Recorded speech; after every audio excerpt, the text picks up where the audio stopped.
Hello guys, welcome to the second challenge of this series, and as always we will try to solve this challenge in three different ways, so watch till the end. So let's see what is there in today's challenge. We have to write a code. We should read two integers from standard input, okay, and then we have to print addition and subtraction of those two integers.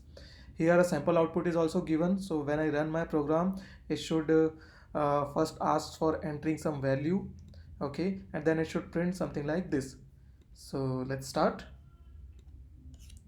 I'll be using PyCharm for coding this challenge, and I'll be using Python 3 for running this particular code. So here the first question is how can we get user input in our script? So in Python there is a method called input using which we can get the user input. So I'll write something like this. So first I'll say solution1 a equals to input, and then I'll say enter value a. Okay, so here I'm using input and I just want to see what is the variable type here. So I'll say type a. The reason why I'm checking this is because I'll be entering integers, so it should return me my variable is integer type. Okay, so let's run it. Let's say 10. Oh, it's saying string. So the reason is why it is saying string, because input method will always return you whatever input you are giving. It doesn't matter, it will return you in the form of string only. So for that what I have to do, I have to use integer over here so that it can convert this value into integer. So let's run it again. Now it's saying integer, so now it's correct. So similarly I'll say I want one more variable from user. I'll just copy paste because I hate writing again. So it will be like b. Yep. So we have got both the values a and b. So now we have to print the addition and subtraction of these two values. So I'll say I'll use the same one. I'll just modify something over here. Say here it will be a plus b. Again I'll be using print here a minus b. Okay, looks good. Let's run it. 10 5. Oh wow, it worked. So this is my first solution, so it's working fine for me. And yeah, this is the solution for this, but still as I mentioned, we have two more solution for this which will be better than this approach. So let's go to solution 2, but before that let me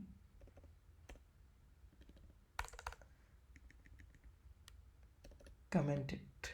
Okay, so yeah, second approach will be what I want to modify or what I want to improve over here is that there are two print statements. I want to merge these two statements. And second is see, as we start writing our code, as our script grows, we should find out some ways to minimize the number of lines utilized. So what I'll do, I'll try to merge these two lines into one line. Let's see how to do it.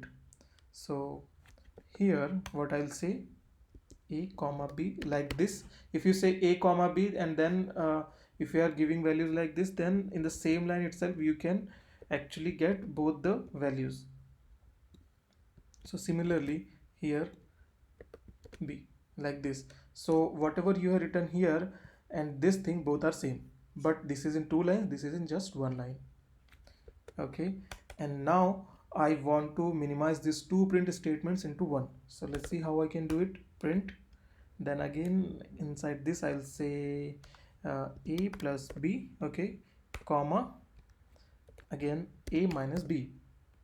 Looks good? Yeah, to me it looks good. Let's run it again. 10 5. Okay, so it is giving me the correct output, but it is giving me the output in the same line.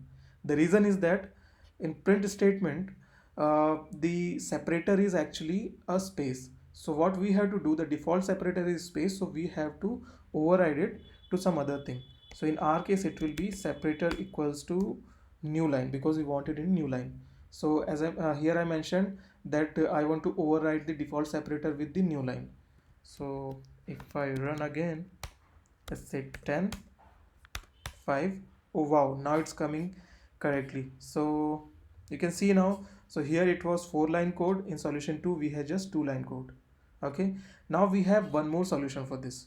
So let's first of all let's comment it out. Okay, here also it's commented. Yep, I think let me just remove this one, everything will be commented. Yeah, so now my solution 3. So solution number 3, in solution this line will be as it is. I don't want to change it, so I'll just say copy paste. Yeah, but I'll do something with the print statement. So what I'll do here, I'll be using string formatter. So here we are directly placing the values over here, but in the third approach we'll be using string formatter. So for that what we'll do, first we'll create the placeholder. So this is the placeholder for my first value, and then new line. Yeah, and then this will be placeholder for my second value. What I'll do, format, and then under this here whatever you want you can give. So I'll be giving like these two values I'll be giving. Okay, so here I'll say this, something like this. So let's try to understand this.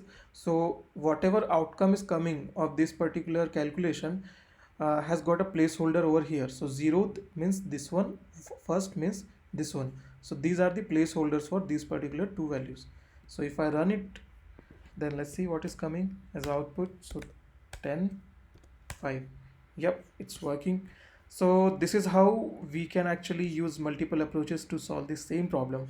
So you can see this was our first approach. Okay, this was our second approach, and this is our third approach. So different approaches are suitable for different kind of challenges or requirements. So that's it for today, guys.